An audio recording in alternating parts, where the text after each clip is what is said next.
नमस्कार, आप देख रहे हैं आज तक। आपके साथ मैं हूं सईद अंसारी। 4 बजे के इस बुलेटिन की शुरुआत साइकिल पर पिता पुत्र घमासान के साथ हम कर रहे हैं। आज चुनाव आयोग ने अखिलेश और मुलायम दोनों को अपना अपना पक्ष रखने के लिए बुलाया। मुलायम सिंह यादव करीब 1.5 घंटे तक चुनाव आयोग में रहे और बाहर आने के बाद बेटे अखिलेश के प्रति नर्म दिखे तो चाचा रामगोपाल के लिए गर्म। साथ ही साथ जाते वक्त ये भी उन्होंने कह दिया कि चुनाव चिन्ह पर चुनाव आयोग ही फैसला करेगा, जो कि अंतिम होगा। तो इलेक्शन कमीशन आखिरी फैसला करेगा। चुनाव आयोग में पार्टी के चुनाव चिन्ह की दावेदारी के लिए पहुंचे मुलायम सिंह यादव के खेमे ने आयोग के सामने अपनी कुछ दलीलें पेश की हैं। जो दलील की है वो हम आपको बता दें। अखिलेश यादव के बुलाए राष्ट्रीय अधिवेशन को पार्टी संविधान के खिलाफ बताया है। पार्टी संविधान के अनुसार राष्ट्रीय अधिवेशन के लिए 30 दिनों का नोटिस जरूरी है, जो कि नहीं दिया गया। नए राष्ट्रीय अध्यक्ष को चुनने की प्रक्रिया होती है, जिसे पूरा नहीं किया गया। ये दलील मुलायम सिंह यादव ने दी है। रामगोपाल को पहले से ही पद से हटा दिया गया था, वो कोई प्रस्ताव नहीं ला सकते थे। ये एक दलील पहले से दी जा रही है। मुलायम सिंह यादव को हटाने का कोई प्रस्ताव नहीं लाया गया, लिहाजा नए अध्यक्ष को चुनने का सवाल ही गलत है। आइए सीधे दिल्ली कुमार विक्रांत हमारे संवाददाता के पास आपको लिए चलते हैं। विक्रांत, क्या अब चुनाव आयोग जो फैसला करेगा वही माना जाएगा या कोई और रणनीति है, कोई उम्मीद है, कोई रास्ता बचा है?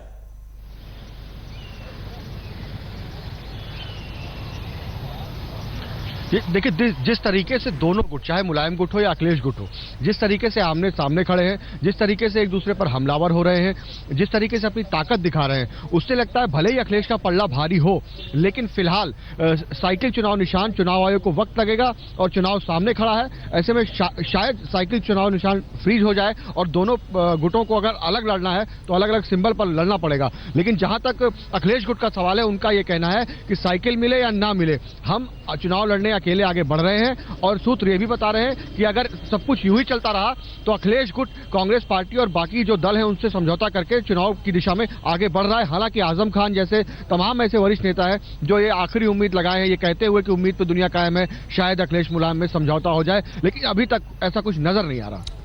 बहुत धन्यवाद विक्रांत। एक बार फिर से तस्वीरें हम आपको दिखा रहे हैं। रामगोपाल यादव ने कुछ देर पहले ये कहा था कि जो भी फैसला होगा जल्द से जल्द वो फैसला किया जाए। कुमार विक्रांत कह रहे थे कि अगर ऐसा नहीं होता है तो अखिलेश के पास ऑप्शंस हैं। समाजवादी पार्टी के बीच जो राजनीतिक एक्शन चल रहा है और जो फिल्म चल रही है, उसमें खलनायक अमर सिंह को बना दिया गया। अब एक ऐसा खेमा है जो अमर सिंह को पार्टी में देखना पसंद नहीं करता और दूसरा खेमा ये चाहता है कि अमर सिंह को किसी भी सूरत में पार्टी से बाहर नहीं किया जाए। मगर इस बढ़ते हुए बवाल के बीच आरोप यह है कि अखिलेश के खिलाफ साजिश के लिए तंत्र मंत्र का भी सहारा लिया गया। तो आखिर किसने किया अखिलेश पर तंत्र मंत्र?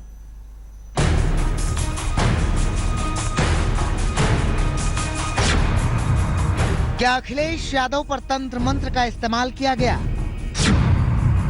क्या अखिलेश के खिलाफ जादू टोना किया गया?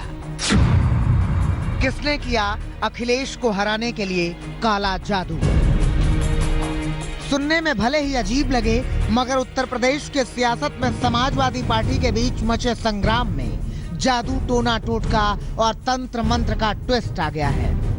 आरोप है कि उत्तर प्रदेश के ताजदार का सिंहासन खाली कराने के लिए टोने टोटके का सहारा लिया गया। अखिलेश को शिकस्त देने के लिए काला जादू किया गया। आरोपों के मुताबिक ये काला जादू किसी और ने नहीं, उन्हीं अमर सिंह और उनके साथियों ने किया, जिनके ऊपर पिता पुत्र के बीच कलह कराने का पुराना आरोप है। आरोपों की आंच अमर सिंह तक पहुंची तो देखिए कैसे जबान से ज्वाला फूट पड़ी। तंत्र मंत्र का खेल किसने खेला और कब खेला गया, ये तो वही जाने जिन्होंने आरोप मढ़ा है। मगर एक बात तो साफ है कि इस लड़ाई में अमर सिंह पर आरोप शिवपाल से पहले हैं और इसी बीच अमर सिंह को जेट सिक्योरिटी भी मिल गई, तो अमर सिंह को नापसंद करने वालों को निशाना साधने का मौका भी मिल गया। भाजपा के एजेंट के रूप में अमर सिंह पार्टी में काम कर रहा है, पार्टी को तोड़ना चाहते हैं भाजपा के इशारे पे। ये तो इसी बात से सिद्ध हो गया कि उनको कौन बड़ी भारी थ्रेट थी जो उनको जेट कैटेगरी की सुरक्षा दे दी। उनकी सुरक्षा इसी सरकार ने वापस भी की थी। हाँ, तो फिर क्यों दे दी? इसका मतलब बड़ा सीधा सीधा है। दी तो इसी कारण है कि वो जो अपना काम करने में पूरे जुटे रहे, तन मन धन से जुटे रहे, वो अपना काम कर रहे हैं। अमर सिंह सियासत के सधे हुए सिपाही हैं। नरेश अग्रवाल के नहले पर अमर सिंह का दहला देखिए। सदन में जिस गाड़ी में आप चढ़ के जाते हैं, मर्सिडीज में, उस गाड़ी का मालिक कौन है? भले बहुत अच्छा मालिक हो, अच्छा व्यक्ति मालिक हो, लेकिन सदन की सुरक्षा के नियम के अनुसार आप अपनी खरीदी हुई नानों में जा सकते हैं और दूसरे के प्रदत्त मर्सिडीज में नहीं चल सकते। समाजवादी पार्टी में आरोपों की आंधी चल रही है, जिसने अपनी चपेट में पिता पुत्र के रिश्ते को तो लपेट ही लिया है। अब बची है पार्टी, लेकिन पार्टी का पालनहार कौन होगा, ये निर्णय चुनाव आयोग के पाले में है। कुमार अभिषेक के साथ विक्रांत, लखनऊ, आज तक।